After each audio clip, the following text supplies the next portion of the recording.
Transmission में हमारे साथ मौजूद होंगे माशी तजियाकार खुरम शहजाद साहब, मोहम्मद सुहेल साहब और फहद इरफान साहब भी हमें ज्वाइन करेंगे। खुरम शहजाद साहब, सबसे पहले डिस्कशन का आगाज़ आपसे करते हैं और आपसे जानने की कोशिश करेंगे कि आलमी मार्केट में ख़ाम तेल, सोना और गैस तीनों सस्ते होने लगे हैं। इस सिचुएशन के बाद पाकिस्तानियों के लिए कितना पॉजिटिव इम्पैक्ट पड़ सकता है इन तीनों चीज़ों के सस्ते होने से?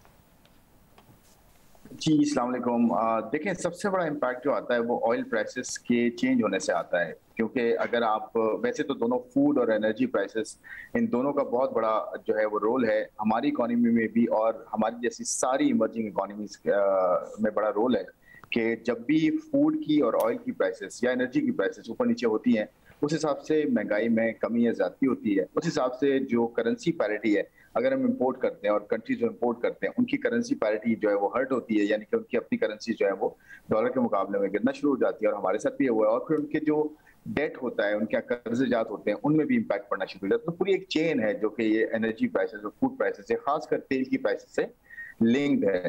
तो सबसे बड़ी बात यह है कि अगर आप हमारा ऑयल बिल देखें, उसके अंदर सबसे बड़ा जो हिस्सा है, तकरीबन 25 से 28% का हिस्सा एनर्जी बिल का है। तकरीबन $20 अरब का all time high energy bill इस साल रिकॉर्ड होने जा रहा है। इनफैक्ट $21 बिलियन का होगा जून एंड पे, जो अभी नंबर्स आने हैं।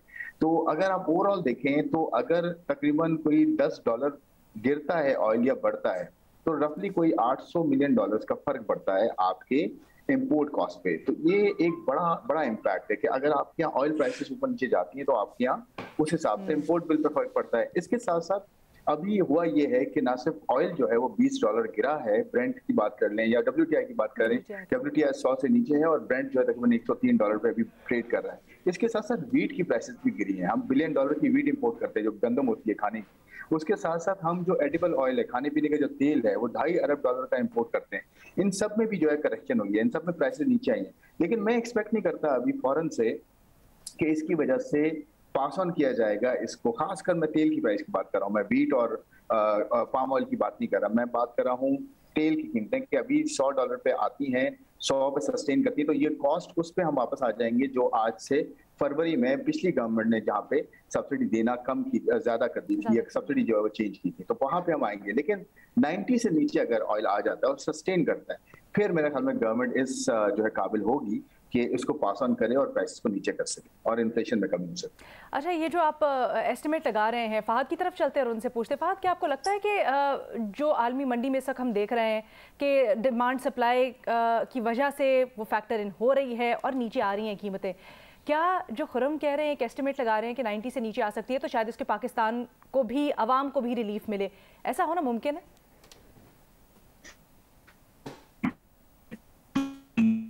फहद, अच्छा, फहद को हम सुन नहीं पा रहे हैं, कुछ कनेक्टिविटी इश्यूज है। मोहम्मद सुहेल साहब, आपसे यही सवाल, एक एस्टिमेट लगाया जा रहा है खुरम की तरफ से कि अगर 90 तक गिर जाती है तेल की कीमत, तो फिर शायद पाकिस्तानी अवाम को उसके बाद हम दे सकते हैं, कहीं ना कहीं फैसिलिटेट कर सकते हैं। आपको ये एस्टिमेट किस हद तक दुरुस्त लगता है और क्या इतनी इस कीमत तक गिरती भी लगती हैं तेल की कीमतें आलमी मंडी में? लेकिन अगर ये सस्टेन करे नीचे 90 के करीब तो बिल्कुल थोड़ा बहुत एडजस्टमेंट हो सकती है, मगर हमने देखा है पिछले दिनों भी ये कीमत 100 के करीब आई, फिर 110 हो गई। तो लेकिन दुनिया भर में जो रिसेशन है और जो स्लो डाउन है, उससे सारी कमोडिटीज की कीमतें गिर रही हैं, मगर तेल की कीमत इतनी ज्यादा नहीं गिरी।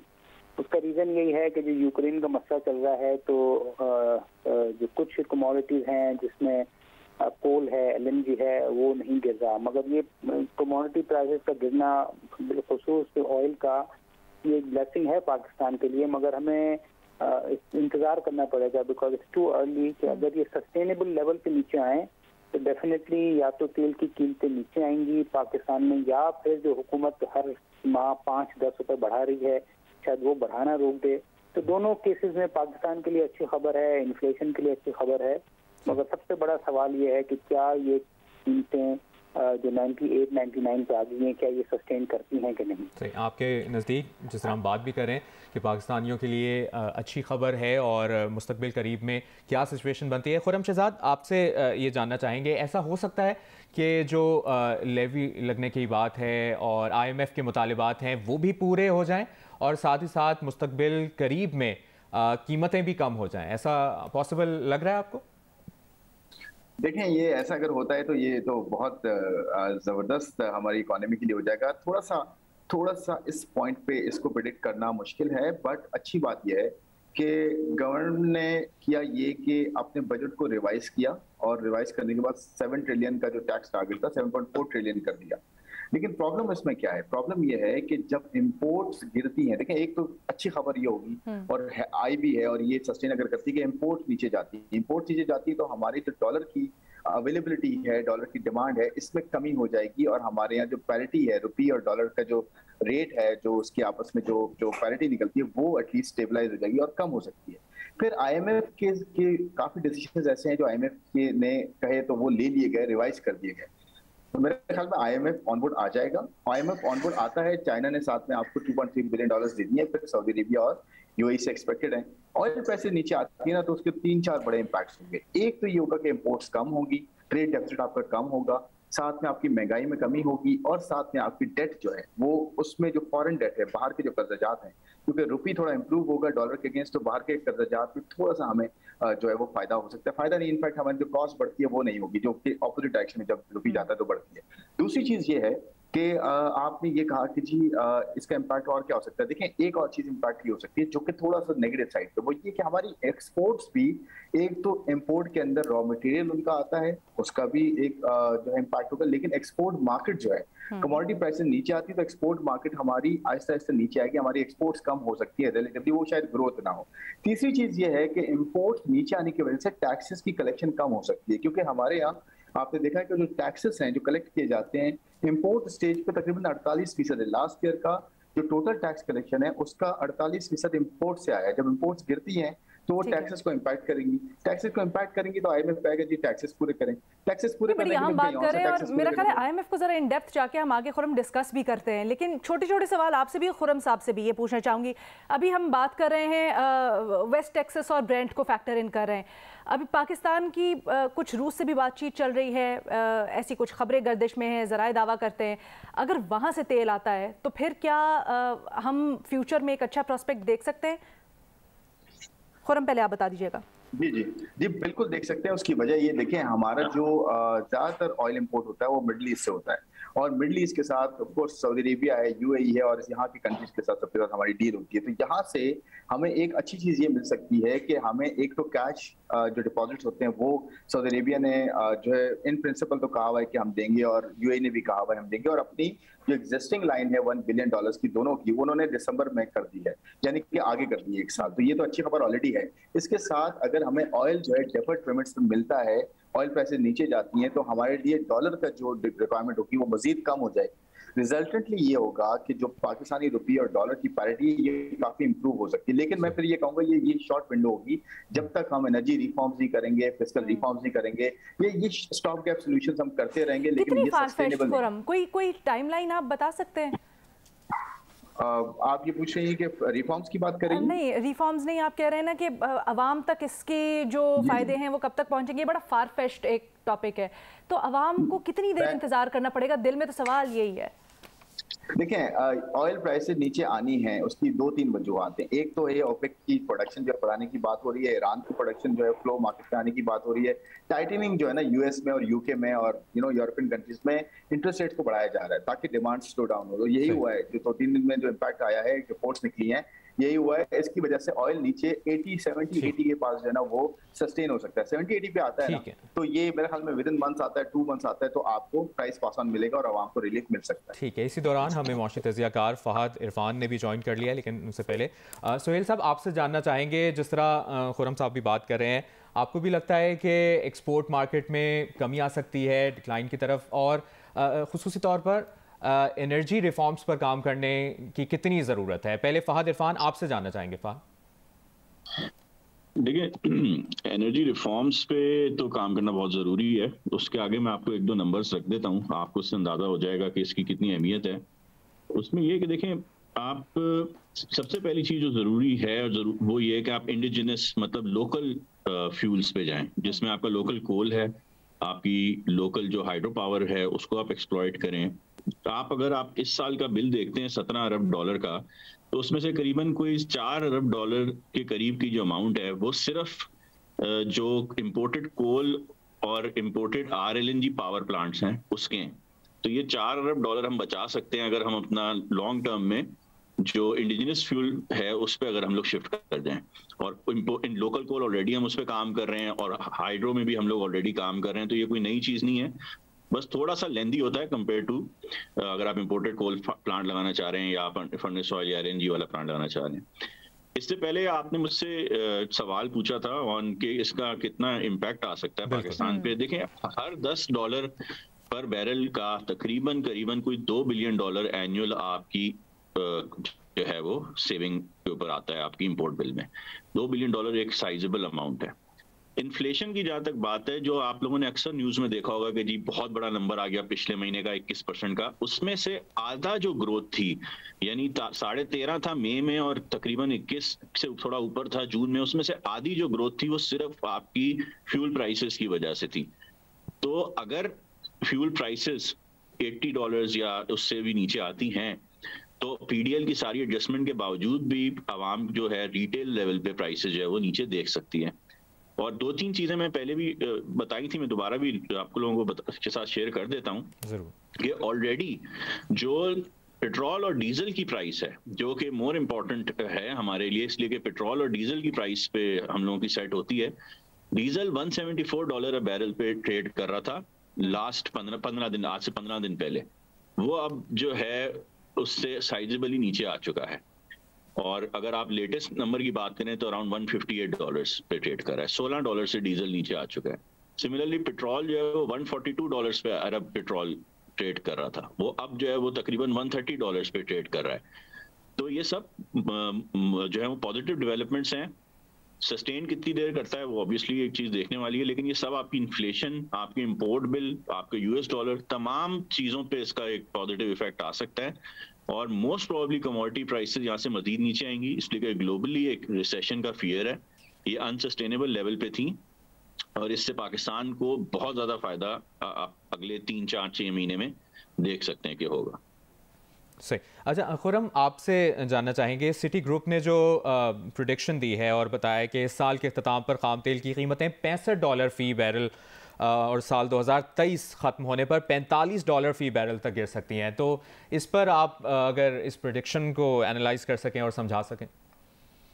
देखें, सिटी का जो सिटी ग्रुप का जो ग्लोबली एक बड़ा इन्वेस्टमेंट बैंक है और वो जो है रिसर्च करता है, उनका देखिए उन्होंने अपना जो केस है वो कैसे बिल्ड किया। केस बेसिकली टाइटनिंग पे है कि दुनिया भर में इंटरेस्ट रेट्स को बढ़ाया जा रहा है। जब इंटरेस्ट रेट्स बढ़ते हैं खासकर वेस्टर्न इकोनॉमीज में जिनकी डिमांड बहुत ज्यादा होती है गैसोलीन की और पेट्रोलियम प्रोडक्ट्स की, प्लस ओवरऑल क्रूड की डिमांड बहुत ज्यादा होती है, और उसके अलावा जो है आपके यहाँ कंजम्पशन वैसे ही बहुत ज्यादा होती है। अमेरिका में कंजम्पशन ड्रिवन इकोनॉमी है, यूरोप जो है वो कंजम्पशन पे चलता है, लेकिन ज्यादातर अमेरिका जो है ड्राइव करता है कंजम्पशन को। तो इसलिए वहां पे अगर टाइटनिंग हो रही है यानी कि इंटरेस्ट रेट शरह सूद को बढ़ाया जा रहा है, क्योंकि वहाँ 40-40 साल की जो है वो इन्फ्लेशन आ रही है, 40-40 साल का हाई आ रहा है। 8% इन्फ्लेशन जो है वो US में आई है और इसी के लगभग जो है वो UK में आई है, जो कि कभी नहीं देखी उन्होंने 40 सालों में।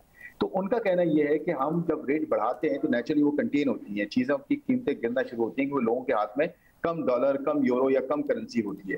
तो इस पे उन्होंने जो है शुरू किया। तो सिटी का भी जो बॉटम लाइन है उनकी जो प्रेडिक्शन की वो यही है कि जब टाइटनिंग होगी तो रिसेशन की तरफ दुनिया जाएगी, रिसेशन की तरफ दुनिया जाएगी तो कीमतें डिमांड जब गिरेगी तो कीमतें नीचे आ जाएंगी। जब कीमतें नीचे आएंगी तो डेफिनेटली आपके यहाँ जो है अफोर्डेबिलिटी जो है इंप्रूव होना शुरू होगी।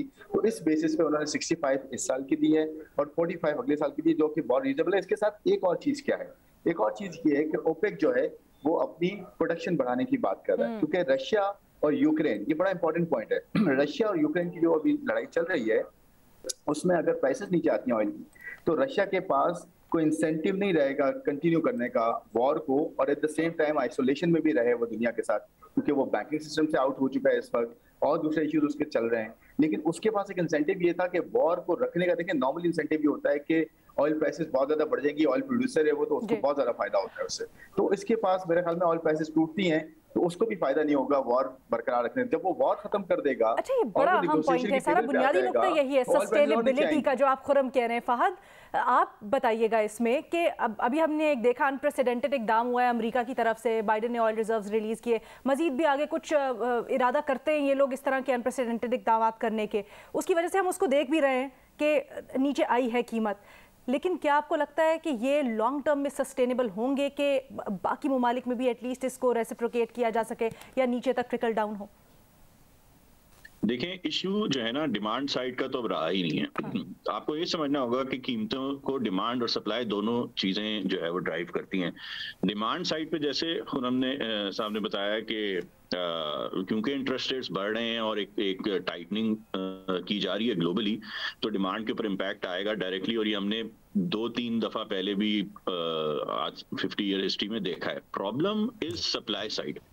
देखें, सप्लाई साइड इज समथिंग जो कि प्रिडिक्ट नहीं की जा सकती। मैं आपको बिल्कुल दो छोटी मिसालें दे देता हूं। जैसे कि कल परसों में लीबिया में जो है वो जो सिक्योरिटी सिचुएशन है वो एकदम से जो है वो काफी खराब हो गई। उनकी जो एक मेजर पोर्ट है उससे जो उनकी ऑयल एक्सपोर्ट्स हैं वो सिग्निफिकेंटली हिट हो गए। आई थिंक 1/3 पे आ गई। नॉर्वे में जो है वो स्ट्राइक पे चले गए वर्कर्स। तो अगर तो ये सब चीजें नहीं होती, अगेन दीज आर थिंग्स जो कि कोई एनालिस्ट प्रिडिक्ट नहीं कर सकता। तो अगर तो ये सब चीजें स्मूथली चलती रही और ऐसे डिसरप्शन सप्लाई साइड से नहीं आए, तो डिमांड में तो कोई शक ही नहीं है कि जैसे आपने देखा तमाम कमोडिटीज की डिमांड जो है वो अब हिट होगी। क्योंकि जिस रिकॉर्ड पे इन्फ्लेशन है और इंटरेस्ट रेट सब जा रहे हैं, तो उस साइड पे आपको एक क्रंच वाली सिचुएशन जो है वो डिमांड साइड पे नजर आना शुरू हो चुकी है। आप उनके इन्वेंट्री लेवल्स देख लें, यूएस में जो आपके सॉफ्ट गुड्स हैं, आपके जो क्लोथिंग इन्वेंट्रीज हैं, उनका डाटा आता है, आप देख लें। उनकी रिटेल सेल्स का डाटा देख लें। There is a significant reduction in demand. Problem है कि अगर सप्लाई जैसे साइड पे कोई डिस्ट्रप्शन नहीं आती तो डेफिनेटली जो सिटी कह रहा है उस किस्म की प्राइसेस जो है वो देखी जा सकती है। सही। और ये तमाम तर बातें मद्देनजर रखते हुए फहद, जिस तरह हम पहले भी बात कर रहे थे कि पाकिस्तानियों के लिए कितनी अच्छी पॉजिटिव इम्पैक्ट पड़ेगा और गवर्नमेंट ऑफ पाकिस्तान की कितनी इसमें हेल्प होगी, ये तो सारी डिक्लाइन की तरफ जा रही हैं, कीमतें गिरने की बात भी हो रही है, प्रेडिक्शंस भी सामने आई हैं। वैसे भी तीनों ये जो खाम तेल, सोना और गैस सस्ते होने लगे हैं। आपके ख्याल में IMF के मुतालिबात कितना बड़ा हर्डल हो सकते हैं इस सारी सिचुएशन को मद्देनजर रखते हुए? देखिए, हमारे लिए ये ज्यादा स्पेस खोल देता है, बिकॉज आपको अब फ्यूल प्राइस नहीं बढ़ानी पड़ेगी। आपकी जो ऑलरेडी प्राइस है उसी में आप PDL एडजस्ट कर देंगे। कोई पता नहीं कि अगर आप मजीद यहाँ से इंपोर्टेड प्राइस कम हो जाती है तो आप उल्टा कम कर दें प्राइस को।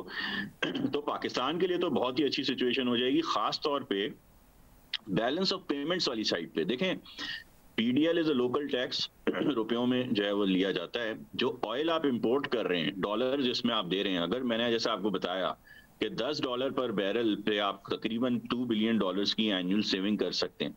तो अगर आप अंदाजा लगा लें कि एक साइजेबल डिक्लाइन आता है इन एवरेज ऑयल प्राइसेस, तो आप $2-2.5-3 अरब करंट अकाउंट में बचा लेंगे। तो आपका जो एक डॉलर के ऊपर इतना ज्यादा प्रेशर बना हुआ है कि करंट अकाउंट सस्टेनेबल नहीं है, वो इशू आपका जो है वो बहुत हद तक ईज ऑफ हो जाएगा। दैट सेड, जो रिटेल फ्यूल प्राइसेस हैं वो एक मेजर रेवेन्यू ड्राइवर रही हैं पिछले 2 साल में। PDL और GST उसको मेंटेन करना चाहिए और इस बफर को जो है वो पूरी तरह से आगे नहीं पास ऑन करना चाहिए, क्योंकि जैसे कि यही सब सब्सिडाइज कर सकती हैं, यही सब रेवेन्यूज जो है वो आपकी जो लोएस्ट स्ट्रेटा है उसको सब्सिडाइज कर सकता है। अगर आप BISP में देते हैं या आप किसी किस्म का और रिलीफ देना चाहते हैं तो वो एक चीज आपको इन जगहों से जो है वो मिल सकती है। बट करंट अकाउंट पे is a very positive development. अच्छा, ये आम पॉइंट है कि थोड़ा सा बफर रख के आपको करना चाहिए पास ऑन, पूरी तरह से पास ऑन करने। IMF का इसके ऊपर क्या इम्पैक्ट होगा? खुरम, अगर आप मुख्तसरन तज्जिया कर सकें इसके ऊपर भी। देखिए, IMF को कोई इशू होना नहीं चाहिए क्योंकि ये तो पॉजिटिव डेवलपमेंट है और IMF मेरे ख्याल में इसमें ज्यादा इंक्लाइंड होगा जो है अपना प्रोग्राम एक्टिवेट करने में, क्योंकि ये जब रूम्स मिलते हैं इस तरह के, वो IMF हो, वर्ल्ड बैंक हो, वो उन कंट्रीज को फिर ज्यादा कंसिडर करते हैं। ये वैसे ही है कि जैसे कोई बोरोवर होता है, उसकी जो कैपेसिटी टू बोरो होती है वो इम्प्रूव हो जाती है कि उसके पास जो खर्च करने के पैसे हैं वो बच रहे हैं, थोड़े से खर्चे कम हो रहे हैं उसके, तो बैंक उसके पास कहता है कि ठीक है इसके पास बोरोइंग कैपेसिटी इंप्रूव हो रही है तो इसके साथ प्रोग्राम आगे लेके चले। तो मेरे ख्याल में पॉजिटिव डेवलपमेंट है IMF के पर्सपेक्टिव से। सही। आलमी मार्केट में खाम तेल, सोना और गैस तीनों सस्ते होने लगे हैं और पाकिस्तानियों के लिए पेट्रोलियम मसनूआत की कीमतों में कमी किए जाने का इम्कान है। इस पर बात करने के लिए मौशी तजियाकार खुर्रम शहजाद, मोहम्मद सुहेल और फहद इरफान साहब हमारे साथ मौजूद हैं। बहुत शुक्रिया आप तमाम हजरात का। और जिस तरह के आपने इनका तजिया भी सुना कि इम्कान जाहिर कर रहे हैं माशी तजियाकार भी कि अगर इसी तरह से मुस्तहकम रहती हैं जो कीमतों के गिरने का सिलसिला और कमी आने का सिलसिला है, तो अगले 2 से 3 से 4 माह तक शायद इसके जो समरात है वो आवाम तक भी पहुंच सके। अब देखते हैं आने वाले दिनों में क्या होता है। हमने कड़ी नजर रखी हुई।